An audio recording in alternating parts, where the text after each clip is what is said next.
Dealing with mental health conditions can be ugly, terrifying, and difficult to navigate.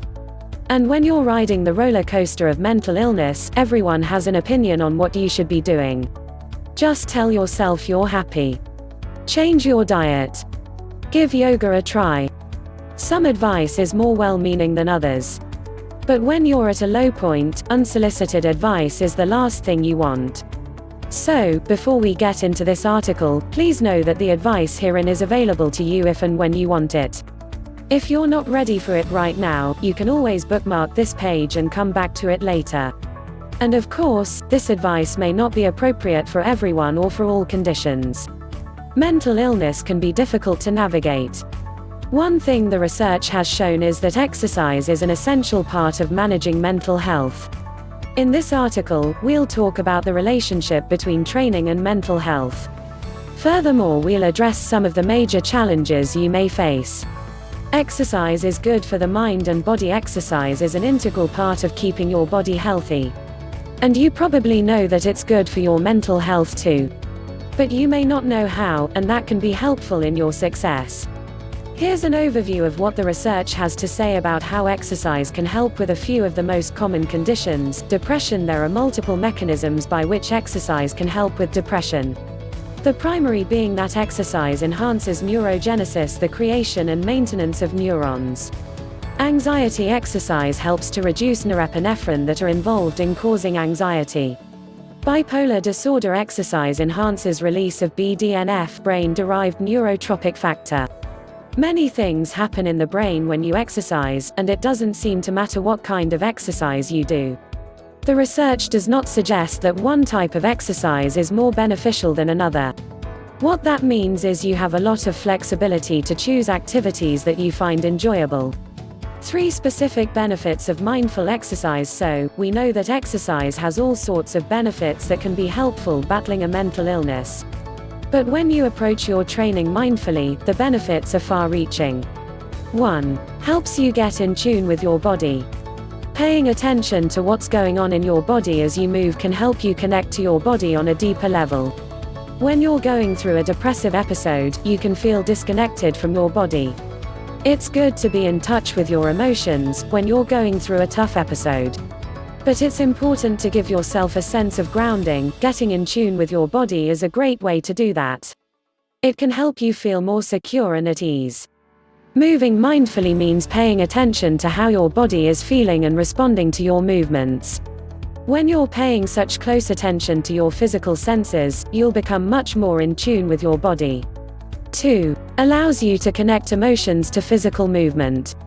Conversely, physical movement can be an expression of your emotions. Take locomotor movement for example. If you're feeling sad, you may move more slowly, allowing your sadness to seep through your fingers in a bear crawl. Anxious energy may express itself in a more frenetic monkey movement.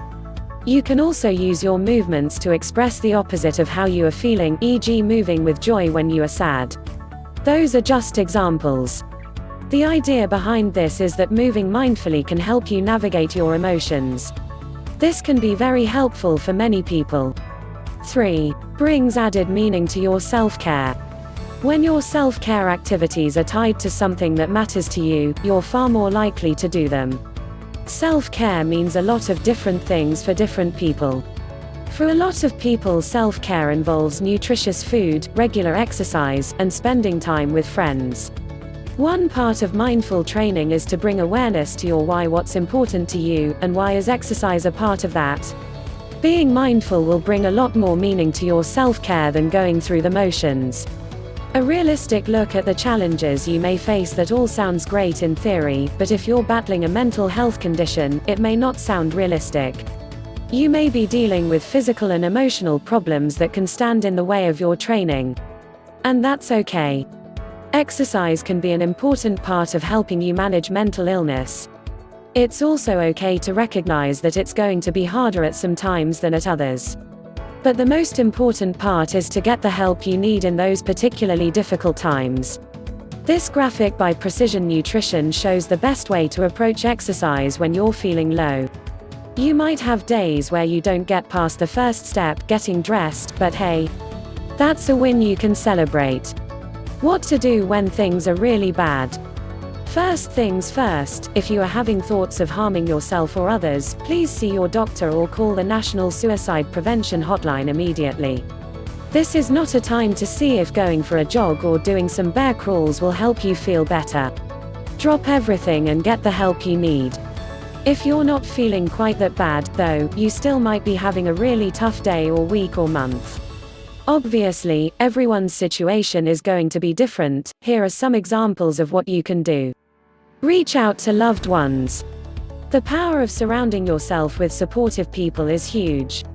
This is one of the most important things you can do. Having a strong social support system is one of the most protective things you can do for your health.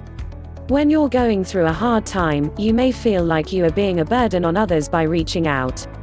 You're not. Your friends and family want you to be okay, and everyone has their shit.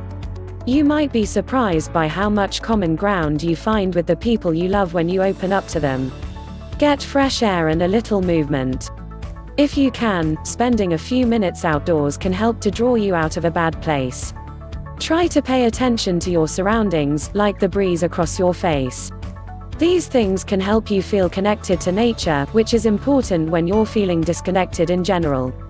When you're in a bad place, it may not be the time for an all-out workout. You have to know yourself and what is best for you. But a little mindful movement like this simple stretching routine can go a long way. As described above, connecting your emotions to movement can help you feel grounded. Be patient with yourself. The importance of this cannot be overstated. When you're going through a challenging time, you may be particularly hard on yourself. It's easy to feel disappointed when you can't live up to your own expectations. But try to be patient with yourself.